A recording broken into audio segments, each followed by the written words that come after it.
Supreme court ने 2 साल देर से ही सही लेकिन बुलडोजर चलाने की घटिया प्रथा के खिलाफ एक तीखी टिप्पणी की है और इसका बिल्कुल स्वागत होना चाहिए क्योंकि कोर्ट ने सही कहा है कि आरोपी की सजा निर्दोष परिवार वालों को नहीं मिलनी चाहिए।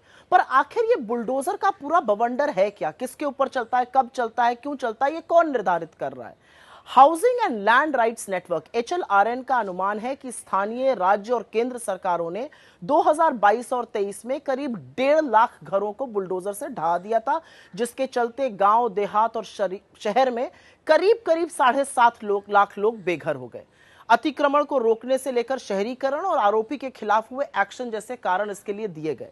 लेकिन बहुत सारे सवाल हैं और पहला सवाल यह है कि ऐसा कैसे होता है कि किसी आरोपी का घर, दुकान, होटल अचानक अवैध हो जाता है। एक ही दिन में अवैध निर्माण ढहाए जाने की सारी प्रक्रिया भी पूरी हो जाती है। क्या कोई ये पूछेगा कि कैसे पता चलता है कि निर्माण अवैध है? कब नोटिस दिया गया, कब उसे सुनवाई का मौका दिया गया, कब निर्माण तोड़ने की तिथि निर्धारित करी गई और आखिर ये सारी चीजें 24 घंटे में कैसे हो जाती हैं?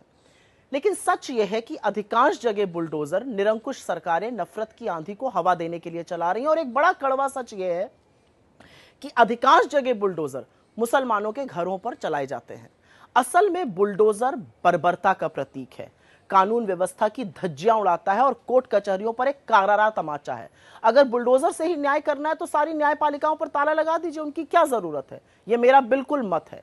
सवाल यह भी है कि अगर सरकारें बकैती में बुलडोजर से कुछ लोगों के घर धड़ल्ले से ढहाती हैं तो बाकी गुंडों के खिलाफ उनको सांप क्यों सूंघ जाता है?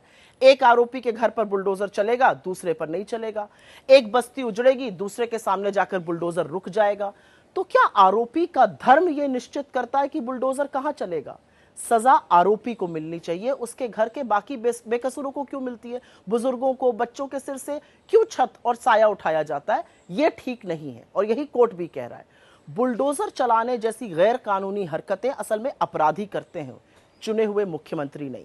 इसीलिए बुलडोजर वाले बाबा और उनकी इस बर्बरता की नकल करते हुए बीजेपी के तमाम कठपुतलियां प्रशासन कीजिए पाप नहीं, क्योंकि घर हिंदू को हो या मुसलमान का, बनवाने में एक उम्र लग जाती है।